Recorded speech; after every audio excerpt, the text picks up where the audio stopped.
Episode की start में हम जंगल का सीन देखते हैं जहाँ पर कुछ लोग बैठे हुए थे और वो सभी आपस में ये बातें कर रहे होते हैं कि वांग के सेट के पास बहुत सारे ट्रेजर्स हैं। उसने पूरा ऑक्शन हाउस लूट लिया था, साथ ही क्लाउड सेट के लोगों को भी मार दिया है, जिसके बाद उसका का सारा खजाना वांग के सेट के पास ही रखा हुआ है। इसलिए मैंने अपने भाई को भेजा है ताकि वो वहां जाकर का सारा खजाना लूट सके, जिसके बाद तो हम अमीर बन जाएंगे। हमें किसी चीज की भी टेंशन लेने की जरूरत नहीं है। और अगर मेरे भाई को कुछ परेशानी हुई वहाँ पर तो मैं अभी जाता हूँ उसकी मदद करने के लिए। जिसके बाद हम दोनों मिलकर वांग के पूरे सेट को बर्बाद करके उसे लूट लेंगे। लेकिन वो सभी बातें कर ही रहे होते हैं कि तभी वहाँ पर वांग आ जाता है, जो उनसे कहता है, क्या कहा तुमने?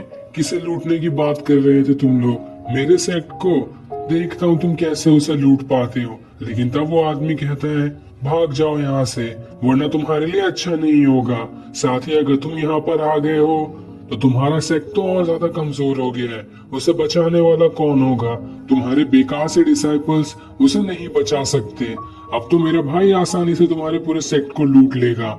लेकिन वांग उससे कहता है, मुझे मेरे डिसाइपल्स पे पूरा भरोसा है, देख लेना वो कैसे आसानी से तुम्हारे भाई को खत्म कर देते हैं। अब हम वांग के सेक्ट को देखते हैं जहाँ पर फैंग और बाकियों ने उस आदमी के भाई के सारे साथियों पर हमला शुरू कर दिया होता है, जहाँ वो सभी मिलकर उन्हें काफी अच्छे से मजा चखा रहे होते हैं। वो पॉइजन वाली लड़की अपने पॉइजन की मदद से सभी को मार रही होती है, तो दी अपने मैजिक ट्रिक का यूज करती है, जिस वजह से वो सभी का ध्यान भटकाते हुए आसानी से उनसे लड़ रही होती है, जहाँ कोई भी उन सभी का कुछ भी नहीं बिगाड़ पाता। और सभी के सभी आसानी से उस आदमी के भाई के साथियों को मार रहे होते हैं। इधर री भी अपनी स्वॉर्ड की मदद से सारे लोगों पर अटैक करना शुरू कर देती है, जहाँ उसकी नई वाली स्वॉर्ड इतनी ज्यादा पावरफुल थी कि कोई भी उसके सामने टिक नहीं पाता और वो लगातार सभी पर अटैक कर रही होती है।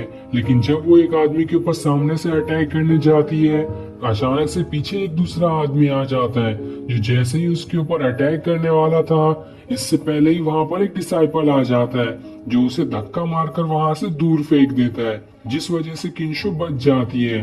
तब ये देखकर वो आदमी एकदम ज्यादा गुस्सा हो जाता है और अपनी पूरी पावर निकालते हुए उस डिसाइपल के ऊपर स्वॉर्ड से अटैक करने जाता है। लेकिन उसका अटैक उसे लगता इससे पहले ही वहां पर किंशु आ जाती है, जो उसके स्वॉर्ड को रोक लेती है और फिर हवा में उड़ते हुए इतना जोरदार अटैक उस आदमी के गर्दन पे करती है कि उसकी स्वॉर्ड से उसकी गर्दन ही कट जाती है, जिस वजह से वो आदमी वहीं पर मारा जाता है। जिसके बाद वो उस डिसाइपल को उठाती है, जिसे गहरी चोट नहीं लगी थी।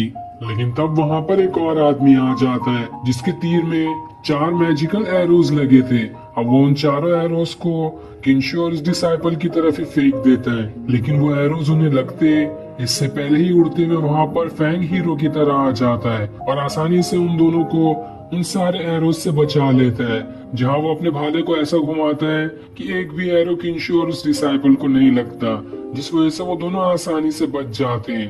तब फैंग उन आदमियों से कहता है, आखिर तुम्हारी हिम्मत कैसे हुई हमारे क्लान को लूटने की? तुम लोगों को यहाँ पर किसने भेजा है? चले जाओ यहाँ से, वरना तुम्हारे लिए अच्छा नहीं होगा। वो तो अच्छा हुआ वांग अभी तक यहाँ पर नहीं आया, अगर वो यहाँ आ गया होता तो तुम लोगों को जिंदा भी नहीं छोड़ता। लेकिन तब उस आदमी का भाई उनसे कहता है, मेरा भाई अभी जंगल में है, मैं अभी उसे यहाँ पर बुला कर लाता हूँ, वो पूरे अपने साथियों के साथ यहाँ आ जाएगा, तब वो तुम लोगों को मजा चखाएगा और उसके सामने तुम लोग जरा भी नहीं टिक पाओगे। जिसके बाद हम तुम्हारे पूरे के पूरे सेट को ही लूट लेंगे।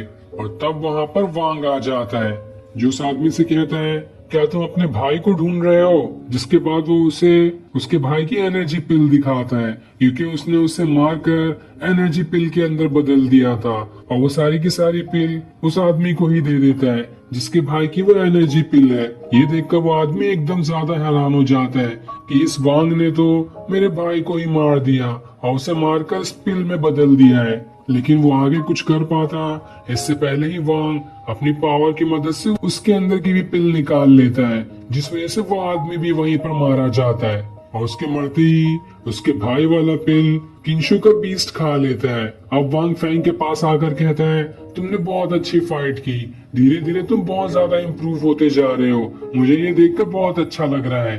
जो सुनकर फैंग एकदम ही ज्यादा खुश हो जाता है और उस पॉइजन वाली लड़की से गले लगते हुए कहता है, देखो मास्टर ने दोबारा मेरी तारीफ की, मैं तो सच में बहुत ज्यादा इम्प्रूव होते जा रहा हूँ। साथ ही वो री की भी तारीफ करता है कि तुमने भी बहुत अच्छी लड़ाई की, लेकिन मैंने अभी तक तुम्हारा वो केक नहीं खाया है, इसलिए मुझे वापस से बना के दो। जो सुनकर री खुश हो जाती है और वो केक बनाने वहाँ से चली जाती है। जिसके बाद वांग किंशु से कहता है, मेरे बाद अगली लीडर तुम ही हो, तुमने इस पूरे क्लान को बहुत अच्छे से संभाला है। साथ ही वो उन दोनों डिसाइपल्स की भी बहुत ज्यादा तारीफ करता है जिन्होंने किंशु की इस फाइट में मदद की थी।